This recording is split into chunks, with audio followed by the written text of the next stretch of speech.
So మీ పిల్లలు అంతా exam హాల్కి వెళ్ళారండి, నో ప్రాబ్లం. బయోమెట్రిక్ కూడా ఓకే. ఫస్ట్ మీరు కనుక లైక్ వెబ్ ఆప్షన్స్ ఎక్సర్సైజ్ చేయాలి అంటే first foremost is that you need to qualified in TSEAP set 2024. ఈ ఎగ్జామ్ క్వాలిఫై అయితేనే మీకు ఈ కౌన్సిలింగ్ ప్రాసెస్లో మీరు పార్టిసిపేట్ చేయగలుగుతారు. ఓకే. అండ్ ఇంకొక కండిషన్ ఏంటంటే గ్రూప్ సబ్జెక్ట్స్లో ఓసీకి అయితే 45% రావాలి. మీకు ఆల్రెడీ రిజల్ట్స్ ఆల్రెడీ వచ్చేసినాయి, మీకు తెలిసిపోద్ది ఆల్రెడీ 45% ఓసీ. అదర్స్ అయితే 40% రావాలి. ఓకే. మీరు మీన్ ఈ exam 9th, 10th, 11th exam జరుగుతుంది. 12th కీ వస్తుంది, కీ డిస్ప్లే చేస్తారు, పబ్లిష్ చేస్తారు. అప్పుడు మీరు ఓవరాల్గా మీరు చెక్ చేసుకుని ఆన్సర్ చెక్ చేసుకుని ఓవరాల్గా ఎక్స్పెక్టెడ్ ర్యాంక్ మీరు గెస్ చేసుకోవచ్చు. ఓకే. మార్క్స్ బట్టి you can guess the rank in between. So after key, so you need to collect some certificates from the intermediate college and from E-Seva. Okay, I will let you know that meeku certificate verification ki A certificates కావాలి. First and foremost results publish అయిన తర్వాత ఎంసెట్ అని వాడుతున్నాను. Actually its name is TSEAP set. Okay.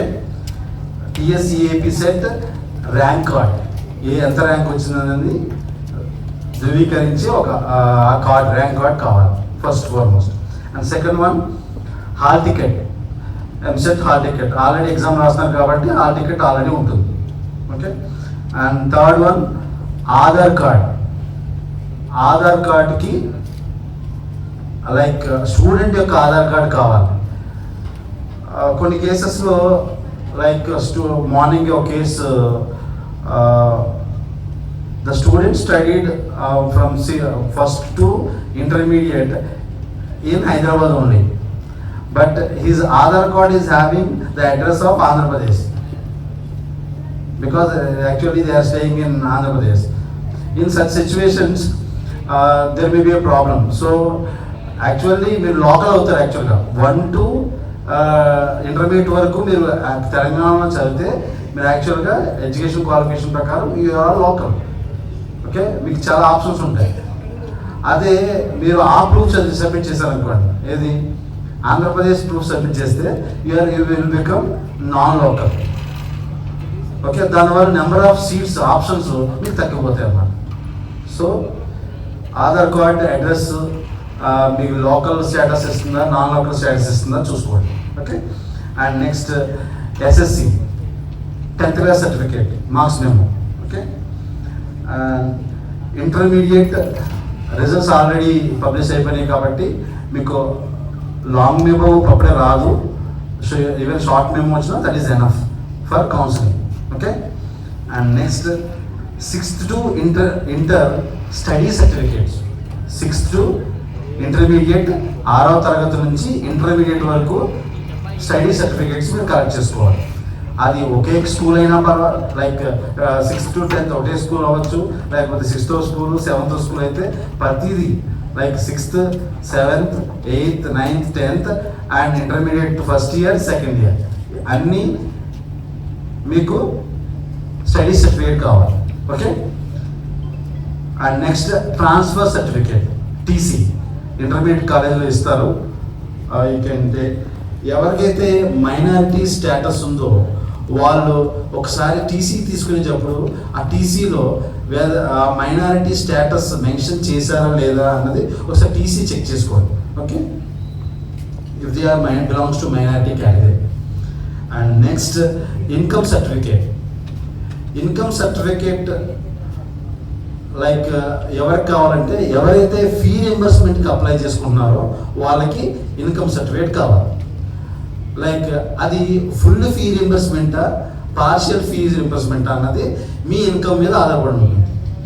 మీకు కనుక rural ఏరియాలో అంటే గ్రామీణ ప్రాంతాల్లో రూరల్ ఏరియాలో కనుక నివసిస్తూ ఉంటే మీ యొక్క ఆదాయం సంవత్సర ఆదాయం 1,50,000 లోపు ఉంటే ఓకే మీకు ఫీ రీయింబర్స్మెంట్ వర్తిస్తుంది.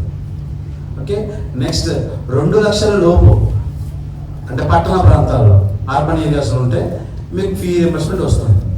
అండ్ ఎవరికి ఫుల్ ఫీ రీయింబర్స్మెంట్ వస్తుంది, ఎవరికి పార్షియల్ ఫీ రీయింబర్స్మెంట్ వస్తుంది. 10,000 లోపు ఎంసెట్ ర్యాంక్ వచ్చిన వాళ్ళందరికీ ఫుల్ ఫీ రీయింబర్స్మెంట్ వస్తుంది మెరిట్ బేసిస్. అండ్ నెక్స్ట్ రెండవది SC ST కేటగిరీ వాళ్ళందరికీ ఫుల్ ఫీ రీయింబర్స్మెంట్ వస్తుంది. నెక్స్ట్ ఇంటర్మీడియట్ గవర్నమెంట్ జూనియర్ కాలేజీలో చదివిన వాళ్ళకి ఫుల్ ఫీ రీయింబర్స్మెంట్ వస్తుంది. Okay so these are the 3 options for full fee reimbursement. And another category is that partial fees reimbursement like మీకు income తక్కువ ఉంది but you are not belongs to these categories. Government for suppose full fee reimbursement అంటే meaning ఏంటంటే మా college tuition fee CMRTC tuition fee 1,05,000 1,05,000. Okay full fee reimbursement అంటే ఆ 1,05,000 కూడా గవర్నమెంటే పే చేస్తుంది. అదే పార్షియల్ ఫీ రీయింబర్స్మెంట్ అంటే గవర్నమెంట్ 35,000 మాత్రమే పే చేస్తుంది, మిగతా 70,000 మీరు పే చేయాల్సి ఉంటుంది. After allotment of the seat you need to pay that 70,000 through online from the EAPSET website only, where you are going to exercise web options. There only you need to pay the fee, and that is about partial full fee reimbursement and partial fee reimbursement. Partial fees reimbursement అంటే 35,000 government pay చేస్తుంది, remaining 70,000 you have to pay.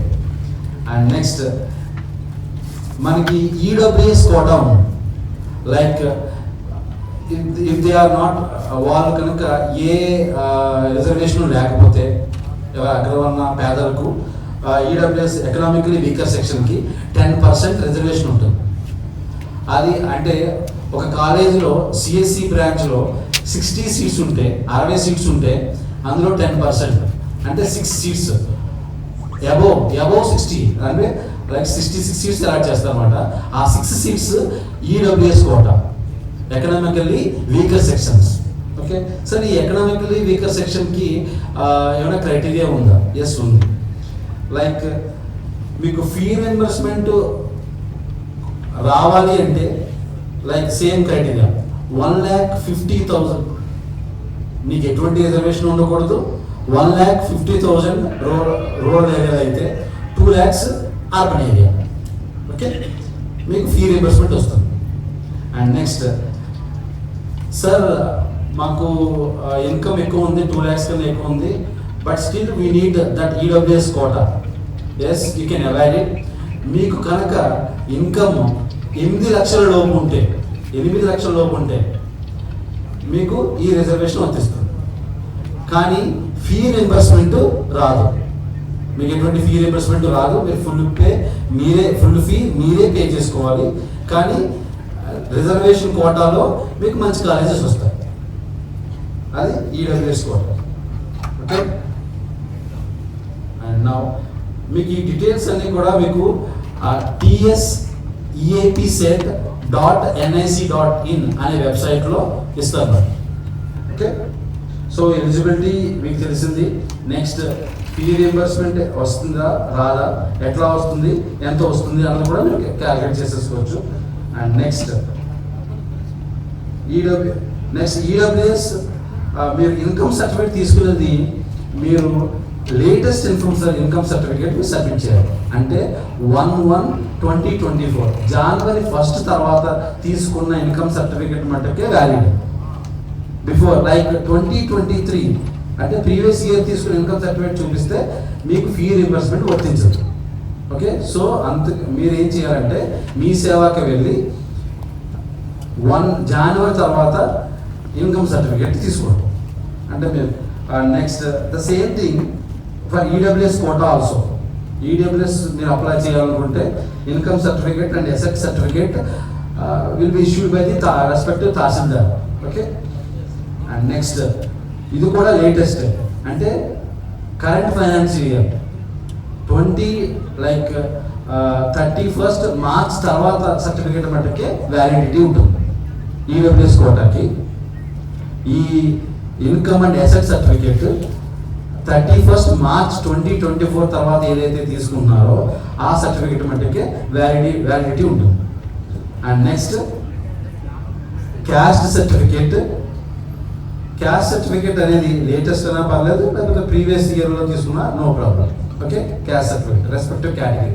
Okay, and next residence certificate. These are the certificates you are required for certificate verification. Rank card, EAMCET rank card, hall ticket, Aadhaar card, S S C certificate, intermediate certificate, 6th to intermediate study certificate, T C, మీకు కనుక fee reimbursement ఉంటే income certificate, మీరు కనుక E W S కోటాకి వెళ్తుంటే E W S income and asset certificate, and reservation category ఉంటే caste certificate and residence certificate. Okay, these we need to produce during certificate verification. Sir ఈ counselling procedure ఏంటి? ఎలిజిబిలిటీ తెలిసింది, మీరు ఆల్రెడీ ఈ సర్టిఫికేట్స్ అన్ని తీసి మీ దగ్గర పెట్టుకున్నారు. అండ్ నెక్స్ట్ కౌన్సిలింగ్ ప్రొసీజర్ ఏంటి? ఈ TS council of higher education will release A notification for web counselling. Okay, ఇప్పుడు ఎంసెట్ రిజల్ట్స్ డిస్ప్లే అయిన తర్వాత, పబ్లిష్ అయిన తర్వాత, ఓకే, వాళ్ళు ఈ నోటిఫికేషన్ రిలీజ్ చేస్తారు. ఆ నోటిఫికేషన్లో డీటెయిల్డ్గా ఎంసెట్ ఎన్ని ఫేజెస్లో ఉంటుంది, ఏ ఫేజెస్లో ఏ స్టెప్స్ ఉంటాయి, everything clearly they will mention. వాళ్ళు ఆ నోటిఫికేషన్లో మెన్షన్ చేస్తారు. ఓకే, అండ్ ఫస్ట్ వన్ వచ్చేసి ఆన్లైన్ రిజిస్ట్రేషన్. ఫస్ట్ మీరు చేయాల్సిన పని ఏంటి? మీ స్టూడెంట్ డీటెయిల్స్ దగ్గర పెట్టుకుని ఆన్లైన్లో నోటిఫికేషన్ రిలీజ్ అయిన వెంటనే ఆన్లైన్లో రిజిస్ట్రేషన్ చేయాలి. రిజిస్ట్రేషన్ అంటే ఏంటంటే మీరు ఎంసెట్ కౌన్సిలింగ్లో పార్టిసిపేట్ అవుతున్నారు అంటే ఎంసెట్ ఎంతమంది రాయొచ్చు, అందరూ ఎంసెట్ కౌన్సిలింగ్కి అటెండ్ అవ్వాలి లేదు కదా.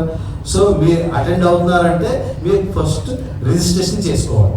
ఓకే, ఆ రిజిస్ట్రేషన్కి బేసిక్ ఇన్ఫర్మేషన్ అడుగుతారు, లైక్ ఈ rank card, hall ticket number, SSC certificate, registration number, Aadhaar number, Aadhaar number of the student, mobile number and email ID. Mobile number దగ్గర మీరు కొంచెం కేర్ తీసుకోవాలి. మేము లాస్ట్ ప్రీవియస్ ఇయర్స్ నుంచి చూస్తుంటే మొబైల్ నెంబర్స్ స్టూడెంట్స్ ఇస్తున్నారు, పేరెంట్స్ ఇవ్వకుండా స్టూడెంట్స్ ఇస్తున్నారు. స్టూడెంట్స్ ఇవ్వడం వల్ల ఎవరి దగ్గర అయితే మొబైల్ నెంబర్ ఉంటుందో వాళ్ళకే లాగిన్ ఐడి వస్తుంది, ఓటీపీ కూడా వస్తుంది. సో వాళ్ళు they can change web options.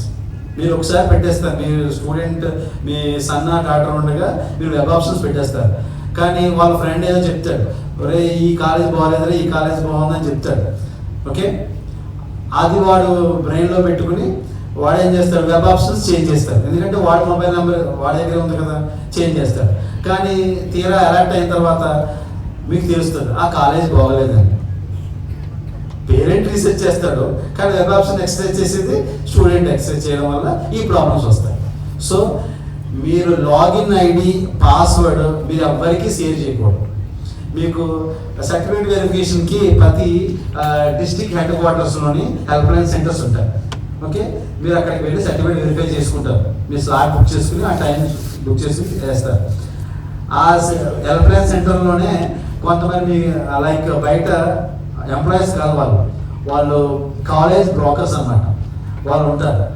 Me login ID, password ఇవ్వండి, మీ అబ్బాయి ఖచ్చితంగా సీట్ అలాట్ అయ్యాలి, ఏ కాలేజ్ కావాలంటే ఆ కాలేజ్లో సీట్ అలాట్ చేపిస్తాం అని మీ లాగిన్ ఐడి, పాస్వర్డ్ తీసుకుంటారు. తీసుకుని వాళ్ళు ఏం చేస్తారు, వాళ్ళు ఒక కాలేజ్తో టైప్ అవుతారు. ఆ టైప్ అయిన కాలేజ్ ఆప్షన్స్ పెట్టి ఆ కాలేజ్లో సీట్ వచ్చేలాగా మీకు వెబ్ ఆప్షన్స్ పెడతారు. అలా పెట్టడం వల్ల ఆ కాలేజ్లో సీట్లు ఫిల్ అవుతాయి. సీట్లు ఫిల్ అయితే వాడికి కమిషన్ వస్తుంది. కానీ ఆ కాలేజ్ అలా వెళ్ళింది, ఆ దారిలో వెళ్ళిందంటే that is not a good college. Okay, so మీరు ఇక్కడ జాగ్రత్త వహించాలి. మీరు చేయాల్సింది ఏంటంటే login ID and mobile number you should not share with any one. Okay, అది గుర్తుపెట్టుకోండి.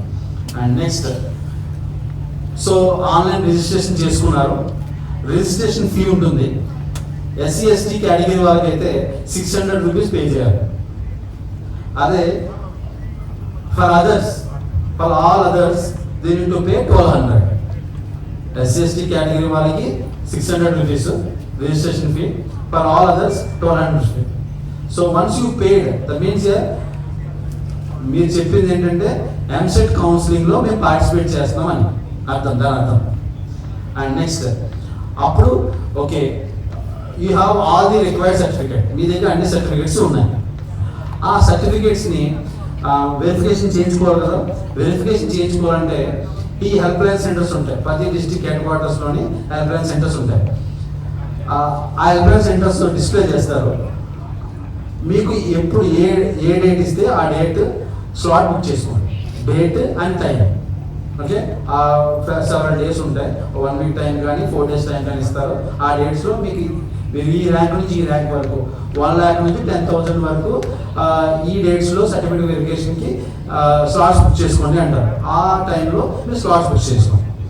బుక్ చేసుకున్న తర్వాత స్లాట్ బుక్ చేసుకోవాలి అంటే డేట్, ఎప్పుడు వెళ్తున్నారు, ఏ టైంకి వెళ్తున్నారు, ఏ సెంటర్కి వెళ్తున్నారు, ఈ 3 బుక్ చేసుకుంటారు. సో ఆ టైంలో ఆ సెంటర్కి విజిట్ చేస్తే ఆ సెంటర్కి candidate is must mandatory.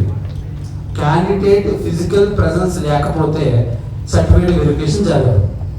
Only parent వెళ్తే సర్టిఫికేట్ వెరిఫికేషన్ కదా అనుకుంటారు. Physical presence of candidate if not there, that means they will not verify your certificates. Okay, so certificate verification అయిపోయిన తర్వాత వాళ్ళు ఏంటంటే receipt of certificates and next మీకు ఒక form ఇస్తారు. ఆ ఫామ్లో ఏముంటుందంటే వెదర్ ఈ సర్టిఫికేట్స్ అని వెరిఫై చేసిన తర్వాత ఒక ఇన్కమ్ సర్టిఫికేట్ వీళ్ళకి ఉంది, వీళ్ళకి క్యాస్ట్ సర్టిఫికేట్ ఉంది, వీళ్ళకి ఈ కేటగిరీ వచ్చేస్తుంది, ఇన్కమ్ సర్టిఫికేట్ ఉంది, ఫుల్ ఫీ రీంబర్స్మెంట్ వస్తుందా, పార్షల్ ఫీ రీంబర్స్మెంట్ వస్తుందా, అసలు ఫీ రీంబర్స్మెంట్ రాదా, everything they will mention in the receipt of certificate ROC. ఆ ఫామ్ ఇస్తారు మీకు అక్కడ అర్థమైపోతుంది, మీకు తెలిసిపోతుంది. ఓకే, అండ్ నెక్స్ట్ ఏమైనా పెండింగ్ సర్టిఫికేట్లు ఉంటే అక్కడ టిక్ మార్క్స్ కూడా పెడతారు. Okay, so that is very very important. And next, attend certificate verification, physical presence of candidate is mandatory. And next, except మిగతా వాళ్ళు ఏ హెల్ప్ లైన్ సెంటర్కి వెళ్ళైనా సర్టిఫికేట్ వెరిఫికేషన్ చేయించుకోవచ్చు. కానీ physically handicapped, P H C quota and armed forces children and children of armed persons and next N C C and sports quota, Anglo Indian quota, వీళ్ళు మటుకు మసాబ్ ట్యాంక్లో ఉన్న government polytechnic కాలేజీలోనే వెరిఫికేషన్ జరుగుతుంది.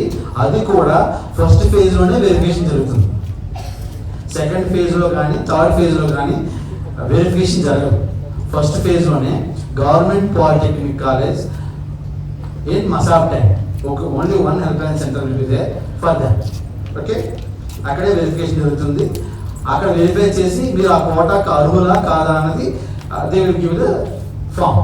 Okay, and next thing is exercising options. This is very very crucial part in counselling. Web options పెట్టడంలో చాలా crucial part. ఇంకో website ఉంటుంది, tseapset.nic.in, tseapset.nic.in. ఆ వెబ్సైట్లో ఎన్ని కాలేజీలు ఉన్నాయి, ఒక్కొక్క కాలేజీలో ఎన్ని బ్రాంచ్లు ఉన్నాయి, ఒక్కొక్క బ్రాంచ్కి ఎన్ని సీట్స్ ఉన్నాయి, ఎన్ని సీట్స్ కౌన్సిలింగ్ అవైలబిలిటీ ఉన్నాయి అనేది క్లియర్గా మెన్షన్ చేసి ఆ కాలేజ్ కోడ్ ఏంటి, ఆ బ్రాంచ్ కోడ్ ఏంటి, ఆ కాలేజ్ ఎప్పుడు ఎస్టాబ్లిష్ చేశారు, everything they will provide in tseapset.nic.in website. You download it. And next, they will provide a user manual also. ఎలా లాగిన్ అవ్వాలి, ఓటీపీ ఎలా జనరేట్ అవుతుంది, దెన్ పాస్వర్డ్ ఎలా సెట్ చేసుకోవాలి, వెబ్ ఆప్షన్స్ ఎలా ఎక్సర్సైజ్ చేయాలి, everything with screen shots, user manual కూడా ఉంటుంది. దాన్ని కూడా డౌన్లోడ్ చేసుకోండి. ఓకే.